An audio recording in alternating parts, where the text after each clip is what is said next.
What is it? Just a basic logical fallacy globe proof. I knew you could make pictures with an algorithm, but I didn't know you could actually make a whole video. Dave McKeegan, he won't shut up about Humans have been fascinated with the shape of the Earth. Is it flat? Is it round? Or is it something else entirely? Despite overwhelming evidence, there are still those who believe the Earth is flat.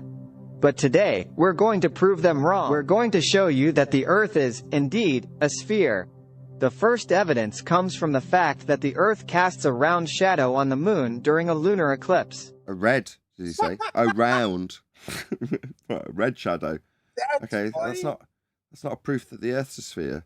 Right, number one, how do we know it's a shadow? Number two, why would it turn red? Number three, why do we have Saturnian eclipses? If the Earth were flat, the shadow would be rectangular, but it's not. A straw man claim that in a heliocentric model, a flat Earth, pizza pie in a vacuum would create a square shadow? No. It's round. Another piece of evidence is the way the horizon appears to curve. The horizon is the derivation of the word horizontal. It doesn't appear to curve. It presents itself as flat. It's utilised to attain flat baselines, to measure angles, to give you the grid system that made the globe. As ships sail away from us, they seem to disappear over the horizon. All right, boats fall over the edge, do they? No, they don't. The horizon's not Earth curve. If the horizon was Earth curve, it would be at 1.2 times the square root of the observer's height in feet, as laid down in the Earth curve maths. We can show with the black swan image it's beyond 1.2 times the square root of the observer's height in feet. Therefore, the physical hill you think the boats are falling over has physically moved beyond the things that formerly fell over it, debunking the notion that the horizon is an Earth curve edge for boats to fall over. Really? That's AI compiling 2015 arguments. We would still be able to see the entire ship. But if you stand on a hill or climb a tall building, you increase the elevation angle, so you widen your angle to the deck, increasing the ability to resolve information because you have a wider angle to it. Meanwhile, in Earth curve maths, the feet value or meters value that will be ascribed to the target doesn't change with distance, ergo ignoring perspective and calling it Earth curve. You can see farther and farther in the distance, as if the horizon were curving away from you.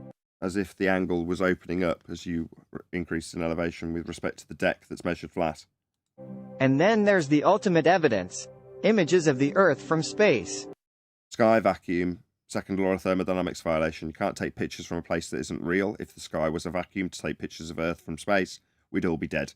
The sky would be a place that the high pressure gas would want to introduce itself to because it would be a low pressure system. That's a sky vacuum. If the sky was a vacuum, the gas we breathe would fill the space. We'd all be dead. There are no pictures from space. There are no trips to the moon. There are no trips to planets. From space, the Earth clearly appears round. We've sent people and probes into space. These are CGI images, clearly CGI images, and the stop-motion animation that we got from the moon landings was woeful. Looks good here. Meanwhile, this is claimed to be 10 to the minus 17 torr, and this is claimed to be a high-pressure gas, and in this image they are right next to each other.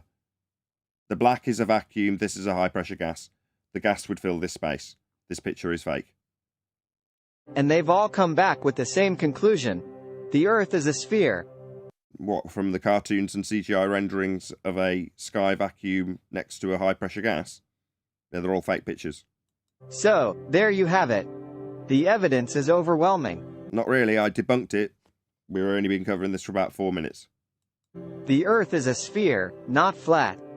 The sphere model comes from a flat Earth elevation angle measurement to Polaris to give you latitude lines to wrap that grid that is flat and utilised in GPS, flat, around a sphere.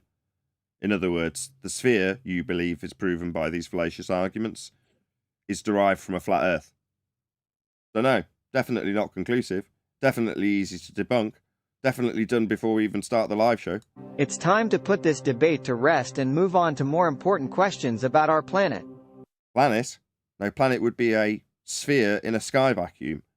But the debate is over. We have proven every single claim in this video wrong, and can prove that Earth is measured flat, navigated flat, and obviously, observably flat. Is that the one you just posted? All of the anti-flat earthers out of work because he made that on an AI program, and it's about the same quality as a Dave McKeegan video.